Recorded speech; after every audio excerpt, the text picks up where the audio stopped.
Village computer এডুকেশনে আপনাদেরকে স্বাগত। আজকে আমরা দেখব মাইক্রোসফট এক্সেল 2013 এখানে একটা তালিকা আছে, এই তালিকার কাজ। এখানে দেখুন ডেট দেওয়া রয়েছে, এখানে ডে দেওয়া রয়েছে, মান্থ দেওয়া রয়েছে, ইয়ার দেওয়া রয়েছে। এই ডেটটাকে আমাকে ডেতে পরিবর্তন করতে হবে, মান্থে পরিবর্তন করতে হবে, ইয়ারে পরিবর্তন করতে হবে। এটা আমরা কিভাবে করব?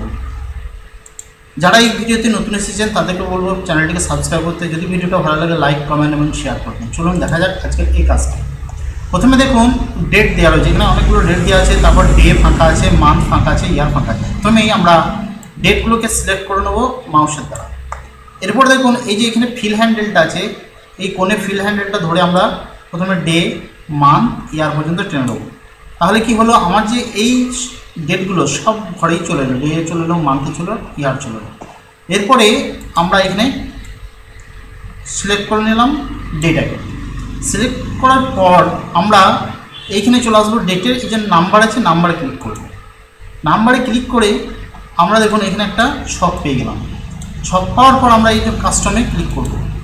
কাস্টমে ক্লিক করার পর যদি আমরা একটা, দুটো, তিনটে, চারটে দিয়ে দিই, নিয়ে ওকে করি, দেখুন ডেটগুলো আমাদের ডেগুলো চলে এলো। এটা আবার শর্টকাটও করা যায়। কেমন? প্রথমে এটা সিলেক্ট করলাম, Ctrl+1 দাবালেই আমাকে ছকটা দেবে, Ctrl+1, এই ছকটা চলে আসবে। নিয়ে এই কাস্টমে আসবো, যেহেতু আমরা ডে বার করবো সেই জন্য এখানটা মুছে দিয়ে 1, 2, 3, 4টে ডে লিখব। 4টে ডি লিখলে দেখুন ফুল ফর্ম আছে, মনডে, টিউসডে, ওয়েডনেসডে, যে তারিখ যে বার সেই বারটা আমাদেরকে দেখিয়ে দিচ্ছে। আর আমরা যদি কাস্টমে যে দুটো ডি লিখি দেখুন, বা 3টে ডি লিখি, ওকে করি, তাহলে দেখুন শর্টকাটে দেখাবে। অর্থাৎ 3টে ডি লিখলে শর্টকাট, 4টে ডি লিখলে ফুল ফর্মে দেখাবে। আর Ctrl+1 দিলে এই ছকটা আমরা পাবো। আর যদি আমরা এই নাম্বারে এসে এখানে ক্লিক করি তাহলে এই ছকটাও আমরা পাবো। এখান থেকে আমরা যদি আর একটা ডি বসিয়ে দিই, ওকে করে দিই, দেখুন ফুল ফর্মে দিয়ে দিল। মান্থের ক্ষেত্রে দেখুন এখানটা সিলেক্ট করলাম, সিলেক্ট করার পর Ctrl+1 যদি দাবাই তাহলেও ছকটা পাবো। আর যদি আমরা এখানে ক্লিক করে কাস্টমাইজে দেয়, একই কাজ।